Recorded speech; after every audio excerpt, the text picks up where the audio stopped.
ভারতের seven sisters নিয়ে doctor Mohammad ইউনূসের বক্তব্যের প্রতিক্রিয়া জানিয়েছে দেশটির রাজনীতিবিদরা।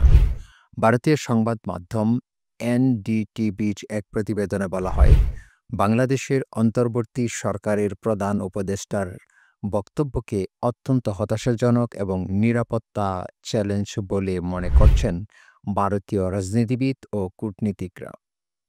প্রতিবেদনে বলা হয়, সম্প্রতি চীন সফরে গিয়ে এক বক্তৃতায় ডক্টর মোহাম্মদ ইউনূস ভারতের ৭টি উত্তর পূর্বাঞ্চলীয় রাজ্যকে সেভেন সিস্টার্স স্থল বেষ্টিত বলে উল্লেখ করে বাংলাদেশকে এ অঞ্চলে সমুদ্রের অভিভাবক হিসেবে আখ্যায়িত করেন।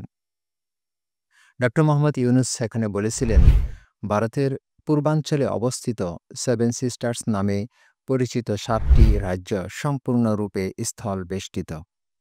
সমুদ্রের সঙ্গে তাদের যোগাযোগের কোনো উপায় নেই। ফলে আমরাই এই অঞ্চলের জন্য সমুদ্রের একমাত্র অভিভাবক এবং বাংলাদেশ অন্যদের জন্য প্রধান প্রবেশদ্বার হিসেবে কাজ করতে পারে। প্রধান উপদেষ্টার এ মন্তব্য ভারতের রাজনৈতিক নেতা ও কূটনীতিকদের মধ্যে আলোচনার সৃষ্টি করেছে।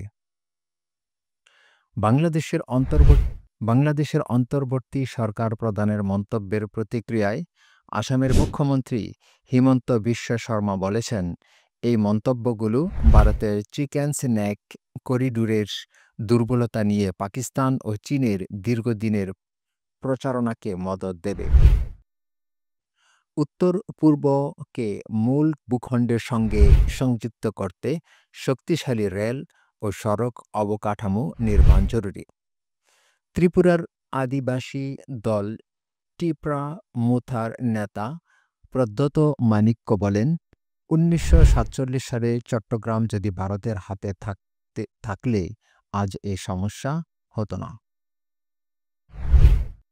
বাংলাদেশের পরিবর্তে আমাদের নিজস্ব সমুদ্র বন্দর প্রয়োজন। বাংলাদেশে নিযুক্ত প্রাক্তন ভারতীয় হাইকমিশনার বীণা সিকরি বলেন, উত্তর পূর্ব ভারতের সমুদ্র প্রবেশাধিকার নিয়ে বাংলাদেশের সঙ্গে ইতিমধ্যেই চুক্তি রয়েছে। প্রধান উপদেষ্টা মোহাম্মদ ইউনূসের মন্তব্য অত্যন্ত হতাশাজনক। এ ধরনের মন্তব্য করার কোনো অধিকার তার নেই। ডক্টর মোহাম্মদ ইউনূসের বক্তব্যের প্রতিক্রিয়া জানিয়েছেন একাধিক কংগ্রেস নেতাও। কংগ্রেস নেতা পবন খেরা মন্তব্য করেছেন, বাংলাদেশের এ অবস্থান উত্তর পূর্ব ভারতের নিরাপত্তার জন্য হুমকি।